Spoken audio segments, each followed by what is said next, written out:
Jesse, cool. Thank you so much for joining. It's been about a year since we've been going back and forth. I've been really looking forward to our conversation. You sent over a short bio, and I have to read it because it's so wonderful. So, Jesse Ziff Cool has been dedicated to sustainable agriculture and cuisine for over 4 decades as a writer, restaurateur, spokesperson, and consultant for eco-conscious food service. Jesse's the author of 7 cookbooks and throughout the years has written for dozens of publications, appeared on numerous TV shows. She founded 5 restaurants starting in 1976 with the first organic restaurant in the country, Late for the Train, and currently operates the legendary and beautiful Fleet Street in Menlo Park. I'll say she's also been called the Matriarch of Menlo Park and Silicon Valley. Jesse's a lecturer for Stanford's Department of Education and the Riekes Center, a wonderful youth center I'm familiar with. She uses her home garden and kitchen as a model classroom.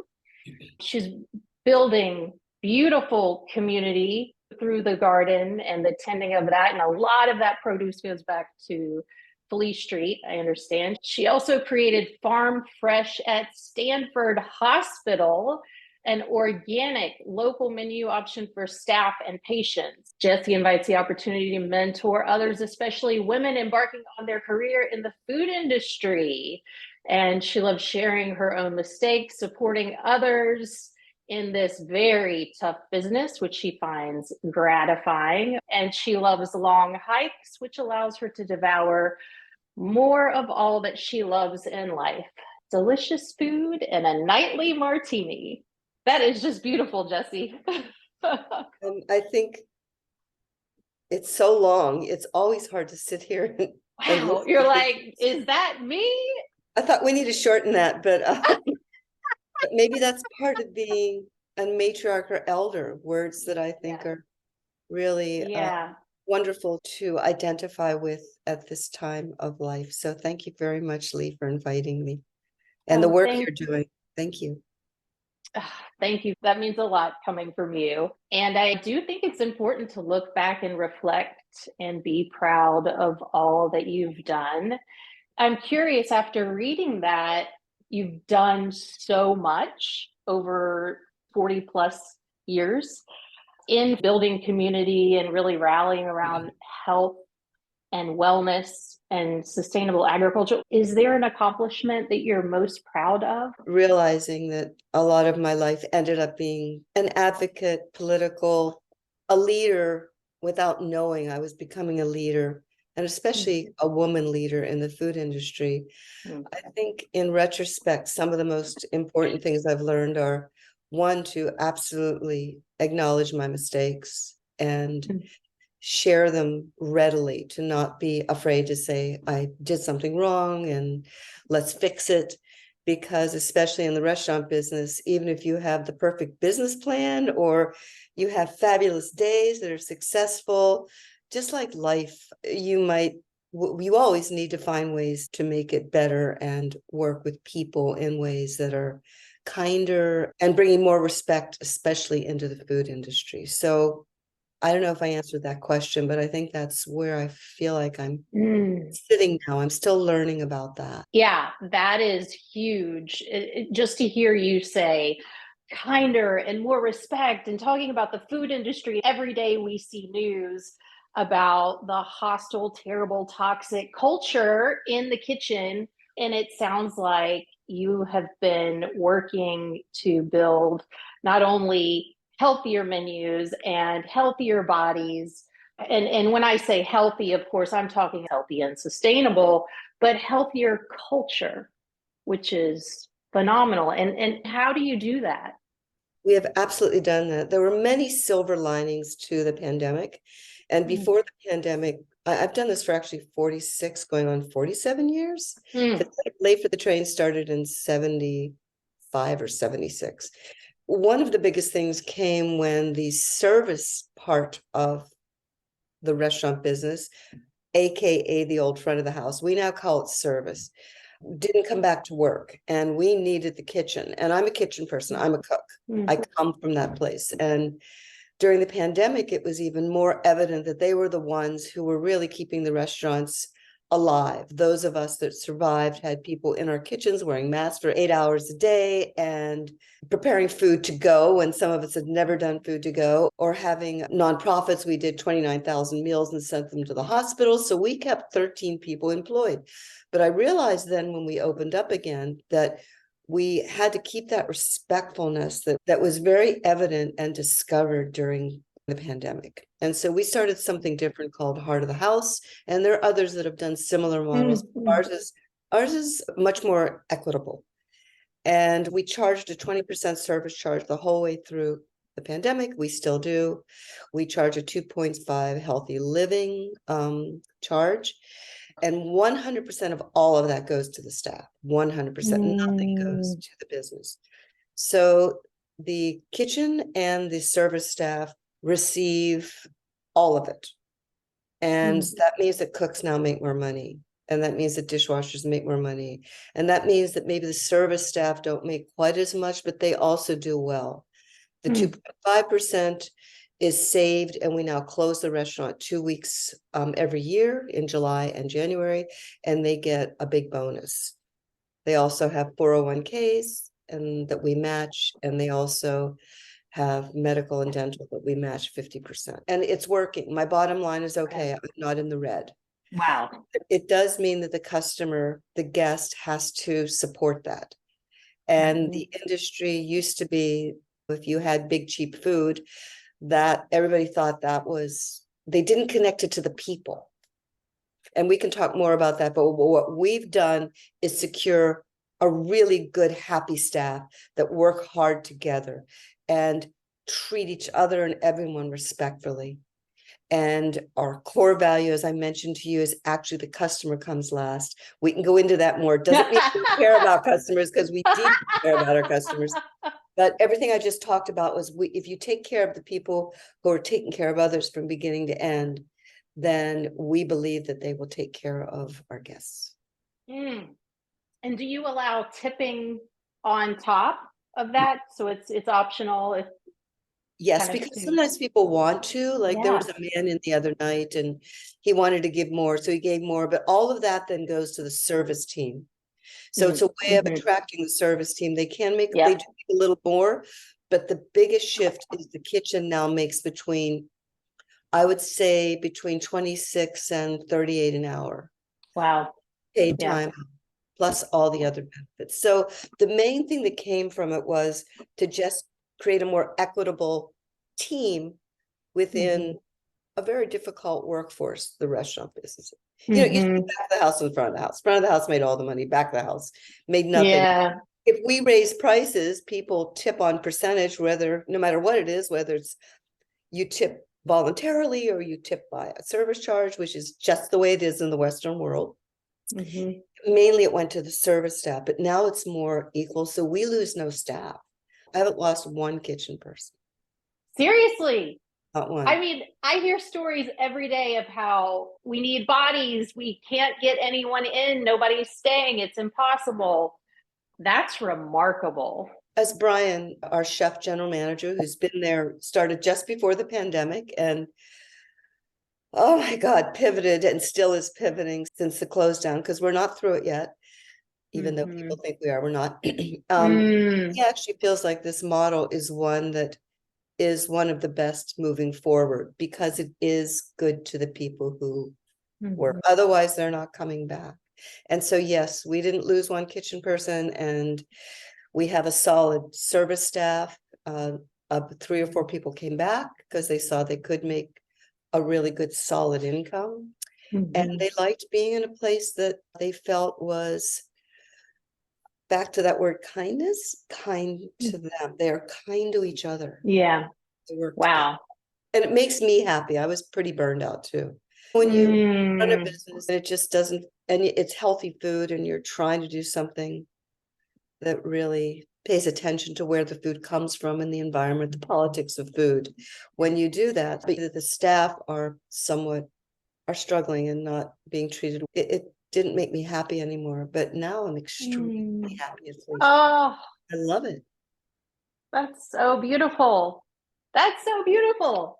Yeah, I just that holistic, healthy from the ingredients and the sourcing, and then in the staffing and the way you're running the business.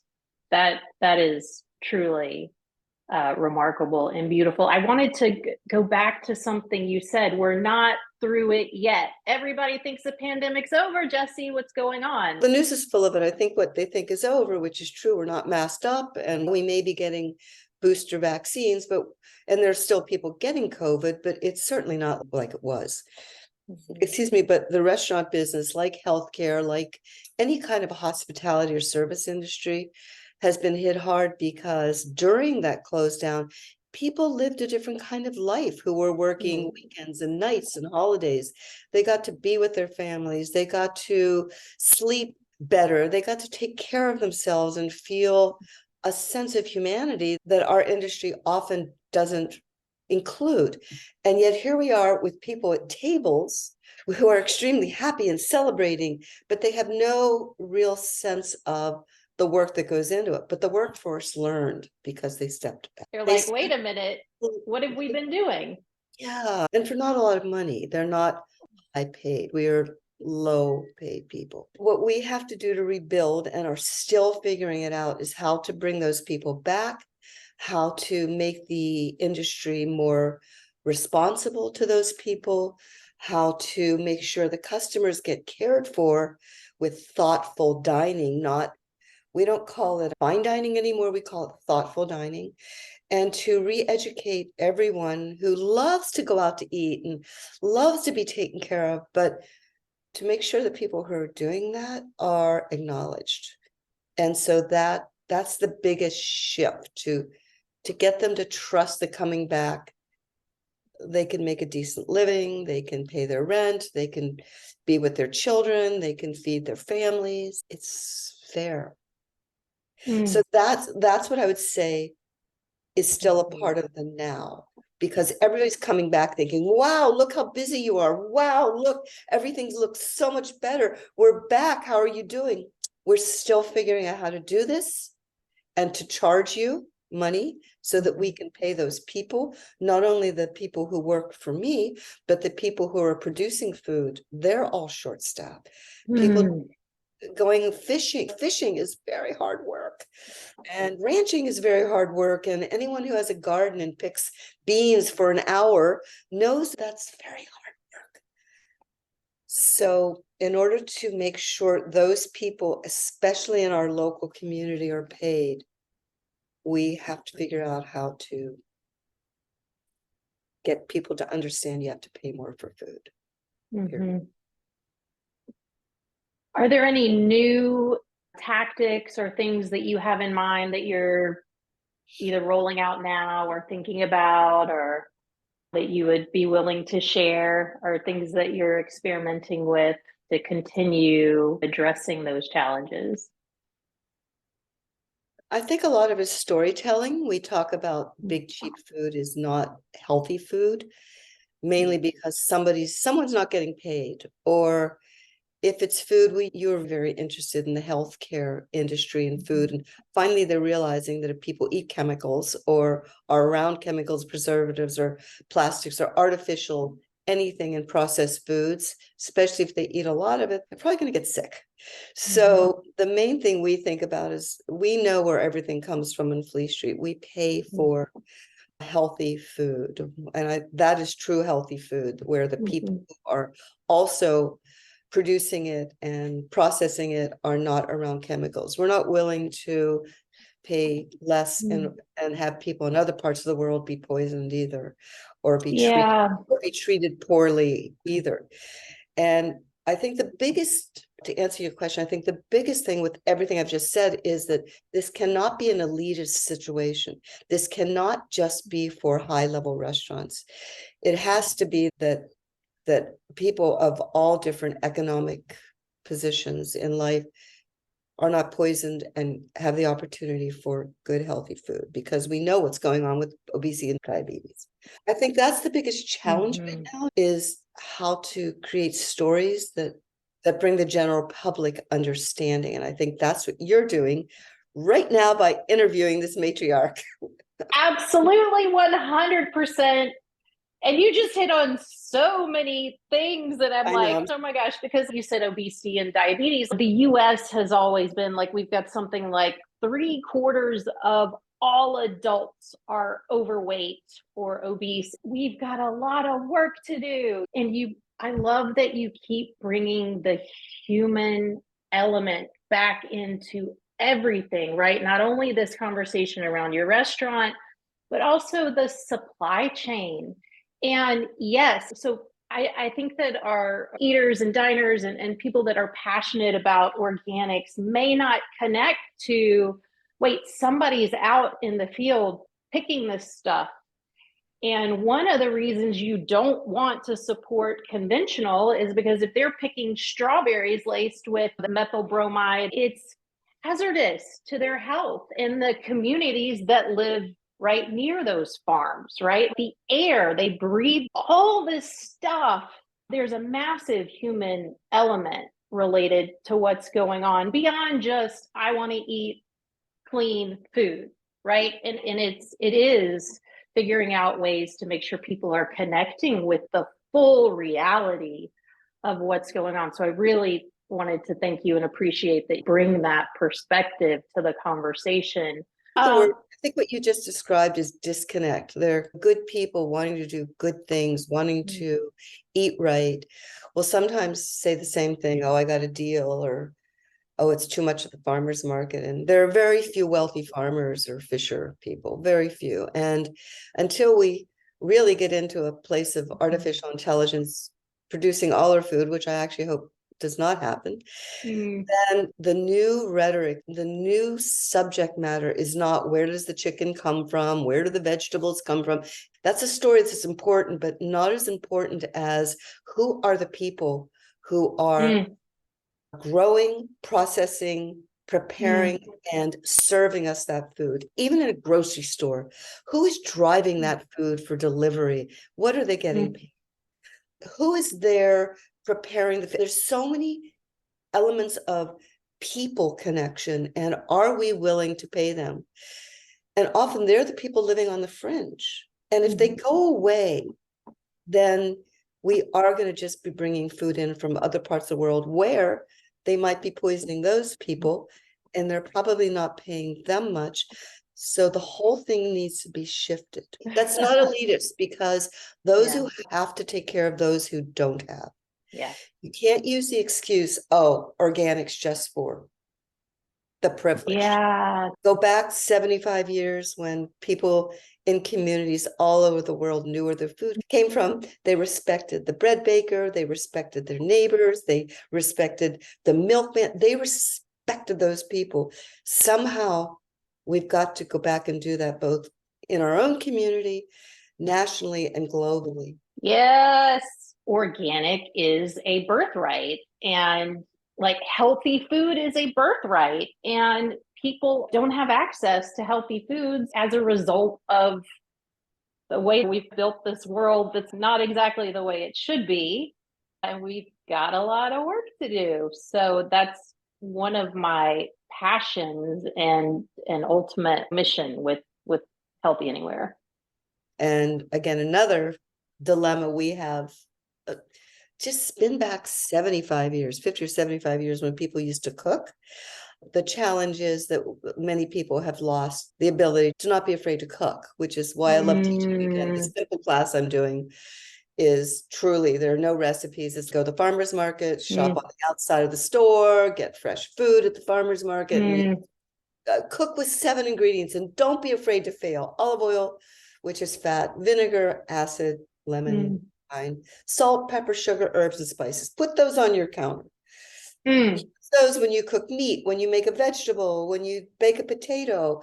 Just use them, because learning to use salt and sugar and fat in the right way in cooking is the opposite of where it's hidden and people are afraid of it and go on crazy diets. So I think getting back to healthy cooking the way it used to be is also a really challenging and exciting part of the work I'm doing and my restaurant is doing. How do you do that? So you feel good after you eat, or you allow yourself to junk out 20% of the time. But then Yeah. the time you're very conscious and conscientious. And Yeah. it's a message that's just gotten a little lost and confused. So. Absolutely. And so, where did this healthy consciousness and like you're very mindful about health, and where did that come from? I struggle like Mm. anyone else. I'm Jewish. I have a Jewish Italian background. So food was both love and disruption. I had eating disorders because I'm not a tall, thin woman. I've always been voluptuous since a child. I think I went from children's sizes to chubbies as a kid. I live to eat. I think about it all the time. It's makes me happy, and that means I also have to figure out how to make it work. Diets didn't work. I had to go through a lot of therapy. I'm willing to admit that. Here I am, little Miss Health Food person. I had to go through therapy too and learn how to make sure that I live a solid, healthy, overusing the word, a solid, balanced life, that I move Yep. a lot, even at my age. I have to move equal to what I bring in. I make sure what I bring in has mostly no chemicals, preservatives, that it's just real ingredients. And every once in a while I have a good time and I indulge. So I'm not uptight about it. Yep. But it takes time to realize that it's us that control that. It's not going to be controlled from the outside in. Artificial low-fat foods, all that freaking crap. So just balance and Yes. making sure to have fun too is important. And how do you have fun? What are your favorite things to do for fun? Well, I'm a hiker, so I really like being outside. I don't like going inside to the gym, so I hike and swim. I love to cook. I love to cook. I love to be with my family and my friends. And I love my restaurant. I like being there and being around the people, and a sense of pride of what, again, Brian as leadership has done with a beautiful team and maintaining the ethics of a 42-year-old restaurant is very, it's very humbling. I'm very Where grateful. did you find him? He came to dinner on his 21st birthday. He is classically trained and won all kinds of awards. He's in his mid-20s now. So he came for his birthday. He came for his birthday with his parents. I was in search of someone new and someone who could really learn the ethics of the restaurant. And rather than keep hiring people in who thought they knew what was going on at the restaurant or brought things that didn't quite resonate, Brian came in and learned the history with me, and now is able to use the core values to be creative himself. So he balances the history with the new, and he completely embraces the core values of the customer comes last. And Completely. how He's does he? so How do into you it. mean? How do you mean? Oh my God, he knows where all the food comes from. He reads every label. He went to a food event, some kind of big event with introducing new ingredients, and the broker put his arm around him. He said, I'll take you to all the organic brews. I'll take you to all the ones that are creating food the way you want it to be. He gets it. He purchases his own food that way. He feeds his own family. He'll never turn back now. And he's a team builder. He understands that the emotional well-being of the people who work in the restaurant are important. And that's hard for a young person. I mean, there's one guy working for us, Francisco, who's been there 28 years. And the bartender, 15 years, and others. And here's this young person who's now there 4 years. He's their leader. He had to really become an ageless soul and be truly intuitive about how to draw limits, but how to make sure that he's a really, really thoughtful leader. And he is from beginning to end. And I hear it from everyone. And that doesn't mean that he too doesn't make mistakes with me. We all make Mhm. mistakes. We all have to get up and figure out and say, Yeah. wish I had done it differently, but let's try it again. How fortuitous that he came Well, to I dinner think that any, night. but That's great. I don't think it's any different than any business that's operating in a way that's conscious and conscientious. The Mhm. food industry, unfortunately, has not been built that way. And we are reading a lot about, there are chefs like Anthony Bourdain and so many people in this industry, especially after the Me Too movement that came out, that there was so much unhealthy Mhm. practices that were a part of Mhm. common food industry that shouldn't have been Just there. ingrained. Yeah. I believe that what we've come to is a great understanding of what's important to keep good practices in the food industry moving forward. We read so much about the demise right now. I get just tired of it. I want to say, call me, talk Yeah. to me. Let me talk about stuff Ugh. that's working, because we want restaurants to exist. We want people to come in and eat, and we want to go out and eat, but we also want the people from the very beginning to the table to also Mhm. be as happy as the guest who's enjoying delicious food. Mhm. And that's what we're trying to do. Glad to hear that. I know, so sourcing is very important. It's been important from the beginning, seasonal, local, organic, but you're also doing something unique in hyper local sourcing where you're growing a lot of the ingredients yourself and you've got some great helpers. Could you talk about the garden that you're maintaining? I come from a family that had gardens. My father did, and my uncle had the slaughterhouse. I grew up eating sweetbreads and tongue and beef, all of Wow. it. And my dad grew food Awesome. and my children, my two boys, are incredible cooks. They're not in the industry. I'm so proud of them. And their gardening makes them so happy. My youngest Mm. son just sent me a text and said, Mom, the garden started and nothing makes me happier.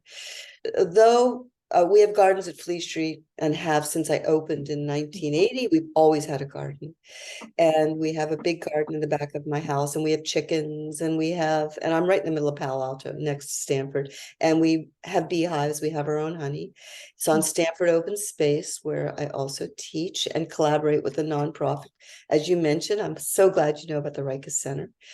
But I Mm. think who I am, and like I'm not a big national person.